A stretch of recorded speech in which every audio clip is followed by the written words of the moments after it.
эшек улак өнүгөт ишенем мен эмче катылып кетти баягы. Эми бул жакта кичинекей сыйлыктар бар. Анан уюштуруп берген ушунун баарын баштан дастанга бирсе кол чапкыл жигиттер келелей. Ушунча адам менен анан ушунча жаш жигиттердин башын бириктирип отурат. Анан Талант мырза, Кемин Аргымагы Инстаграмдын ээси. Катталып кол. Андан чыккан өзүнүн грамоталык медальдарын, анан ушундай акчаларын чогултуп бул чоң нерсе. Бул аз эле акча, бирок бул жигиттер үчүн бул эң чоң мотивация. Булар негизи кийин Кудайым буйрса маяктан 2-3 жигитти көрдүк. Кандай тартат, кандай такымга базат, тактика. Булар эми өзүн жакшы жакка тарбиялап баштайт да. Энтеден эшек багып, кийин ат бакканга өзүн дайындайт. Бул өтө чоң нерсе. Буйрса медальдар бар. Лучший игрок, лучший аргымак деген сыяктуу, лучший эшек деген сыяктуу өз кичинекей приздерибиз бар, Ошонун баарын өзүбүз тапшырып кетели.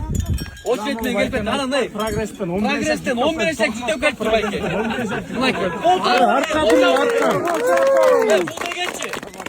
Бул кичинекей балдардын көңүлүн четке какпай, өзүнүн байкелик милдетин аткарып жаткан чагыда. Анан кийин экинчи байке эшек эле жок экен, аттак тартып эле жүрдү. Эшек менен эшек болуп жүрдү, жок элечи, мондай карабаш эле. Бул күйөрмандык иш деген мондай чувство да.